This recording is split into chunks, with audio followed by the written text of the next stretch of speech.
Now we are going to discuss about the thermodynamical expression involving elevation of boiling point. So if we look at the boiling point of a solution, at the boiling point we can notice a equilibrium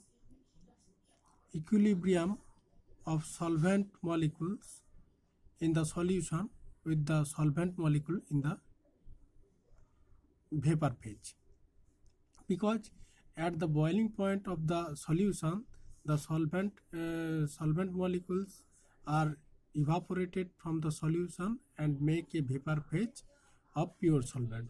So the solvent molecules in the solution are in equilibrium in the solvent molecules in the vapor phase of the pure vapor, which is generated at the boiling temperature.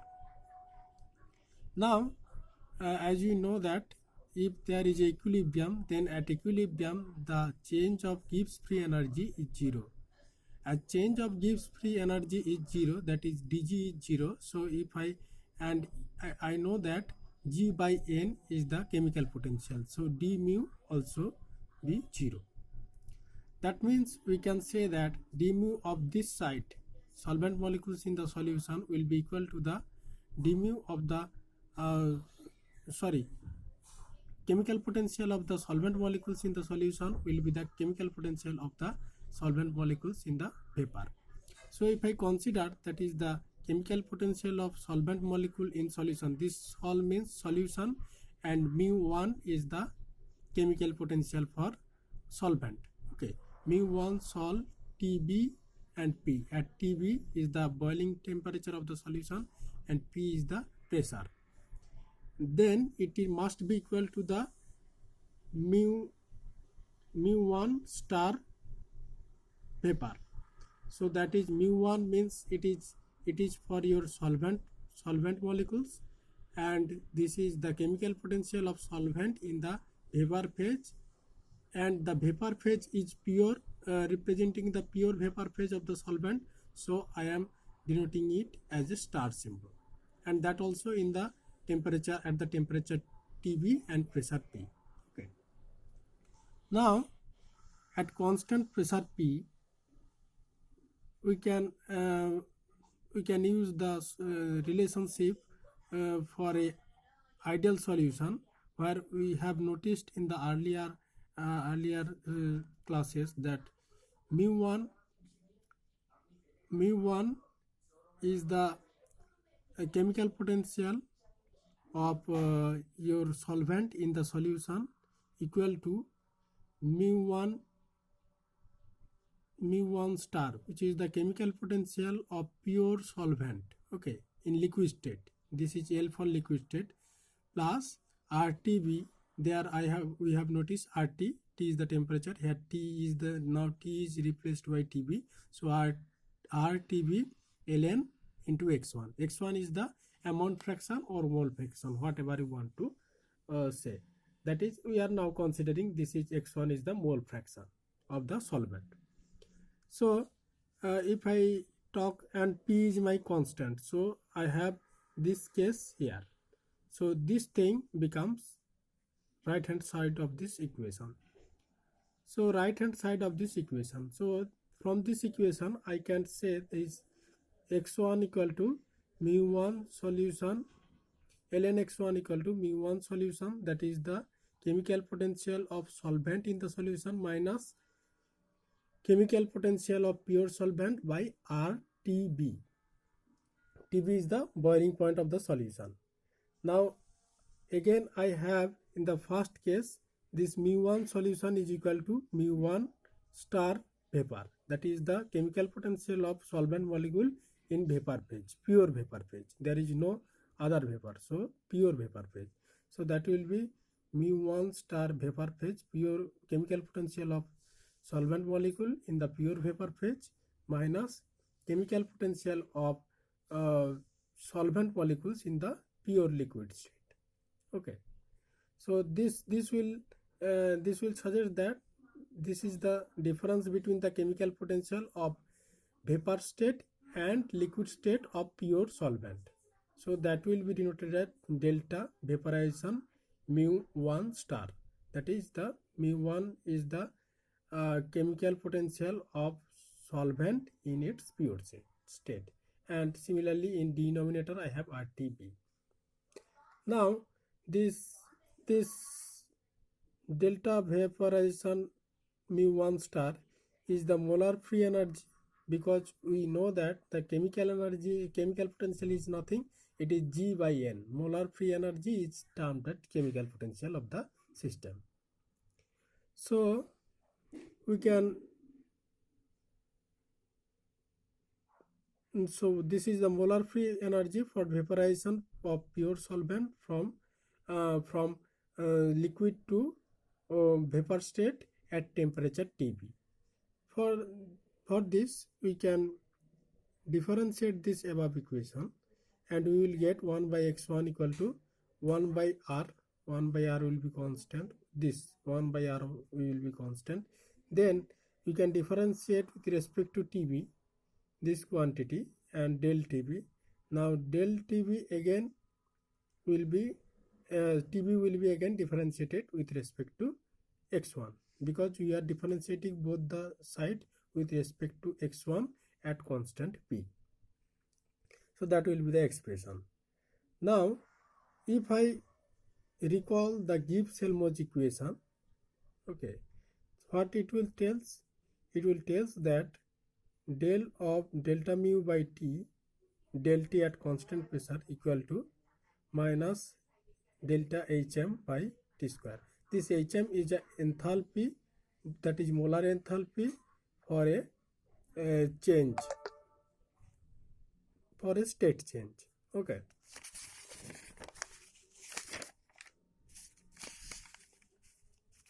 Now if I have this equation. Now again I have in previous case from the parent equation I have this. Where is my expression? This one my expression, and I have this term from my Gibbs-Helmholtz equation, and this equal to minus Hm by T square. Now Hm is will be del for evaporation of liquid to vapor.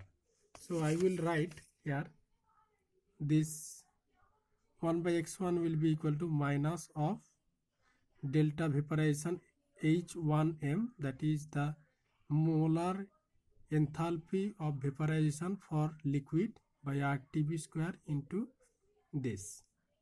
Now that will be bring me to, I will bring this dx1 to that side, then I will have a relationship like this, and I will have a Tb here at constant pressure.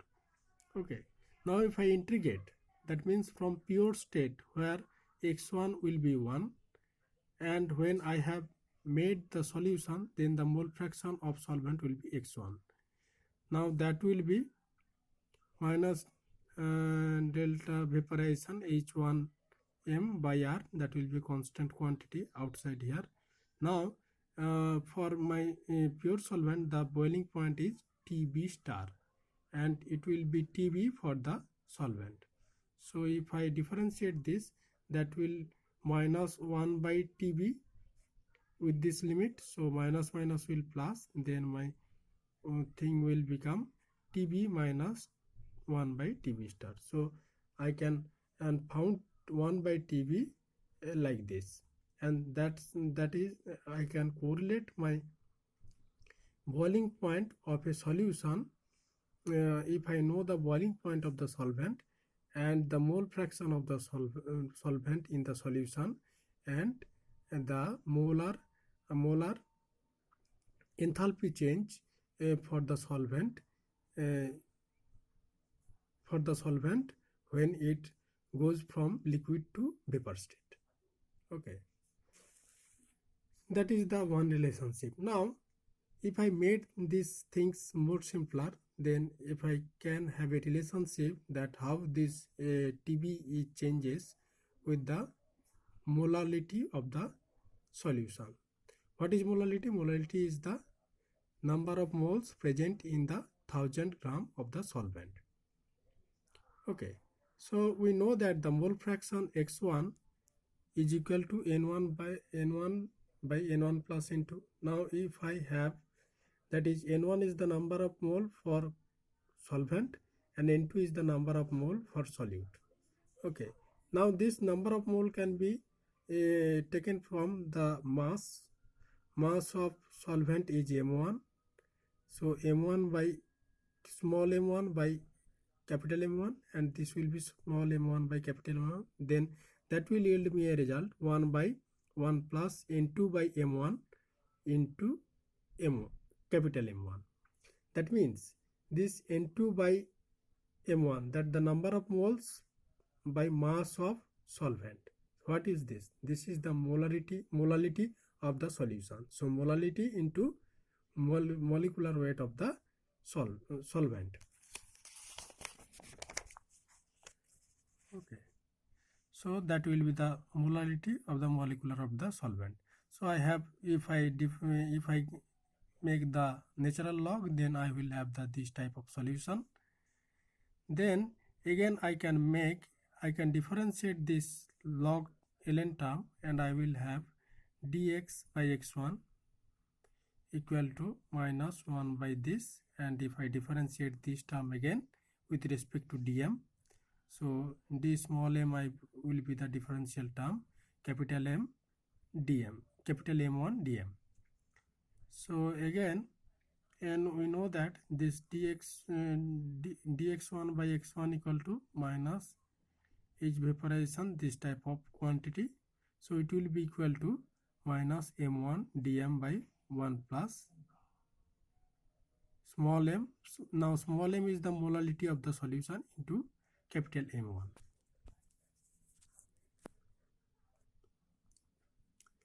Now this will be the relationship. Then dTb will be like this, and dm.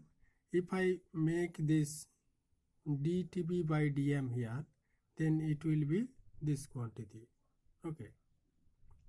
Now if I consider a ideal solution which is really very dilute, so m molality of this solution tends to 0, then the boiling point of the solution will be very much close to the boiling point of the pure solvent.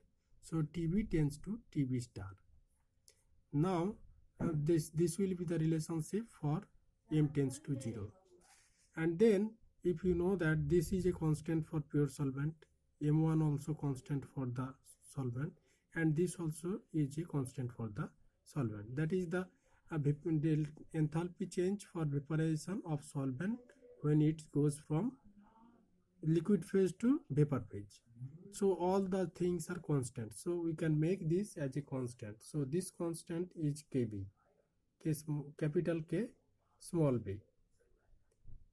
So this capital K small b is known as boiling point elevation constant or the ebullioscopic constant for the solvent. Now this, if I make this dTb by dm, I can make this partial differential to the standard differential form, then it will be equal to Kb. So dTb equal to Kb dm. Now if I integrate this in the limit of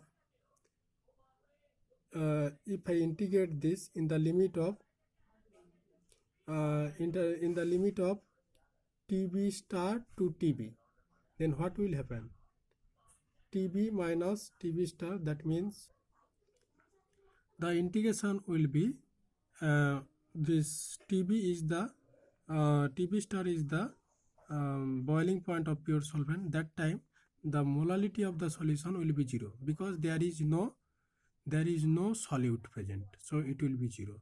And when the molality of the solution is m, then the boiling point of this solution is Tb. So if I write this, Tb minus Tb star will be equal to capital Kb into m. Okay, so see this delta Tb equal to Kb into m. So ebullioscopic constant into m. One can determine the a change of boiling point when it makes the solvent made a solution with a solute, and if we know the amount of solute present in the solution, then we can easily find out the molality of the solution, and we can easily find out the delta TB for the solution. Similarly, we can have similar type of a case for a change of freezing point when we are going from a pure solvent to the solution. What happens in this case?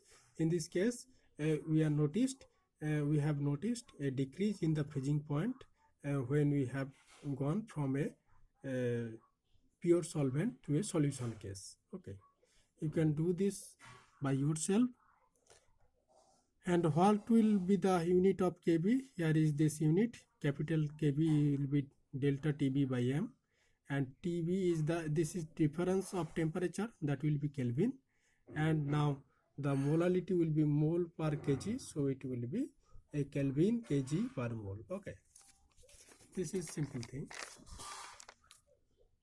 The similar type of phenomena will be observed, or similar type of derivation will comes for our freezing point depression. And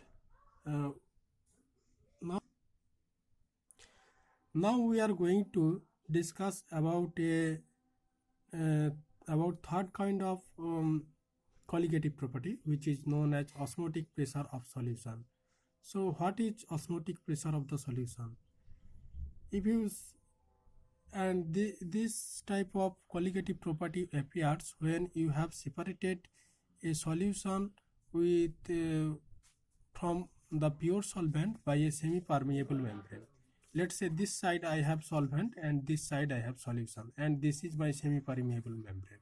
Then what we noticed in the osmosis, that the solvent molecules passes through this membrane, semi-permeable membrane, to the solution side. Okay, and this semi-permeable membrane has a characteristics like this: it can only allow the passage of solvent molecule. No solute molecule will pass through this semi-permeable membrane. If you think that if the diffusion is a concentration control process, then it must be that the solvent molecules in here are going from that is, the concentration of solvent molecules in the pure solvent side will be higher to the solvent molecules in the solution. Okay,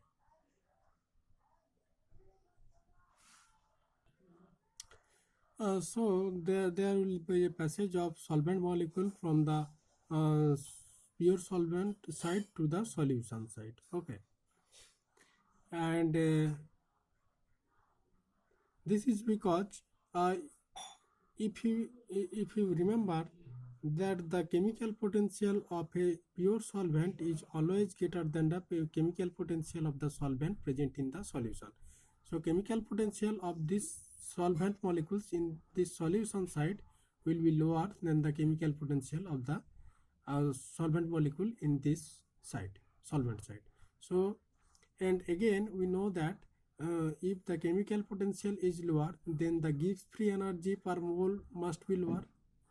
So as the Gibbs free energy is lower, the molecules will move from higher energy to lower energy to reduce the energy. It is the natural tendency of a system that always molecules will move from higher energy to lower energy.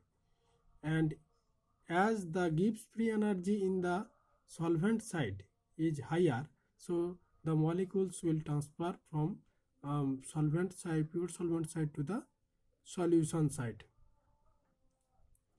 Okay. Now this solution side, it will be the solvent molecules will be transferred from pure solvent side to the solution side.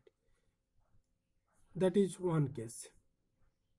Now if we want to stop this flow of solvent molecules from pure solvent side to the solution side, we have to make the chemical potential equal.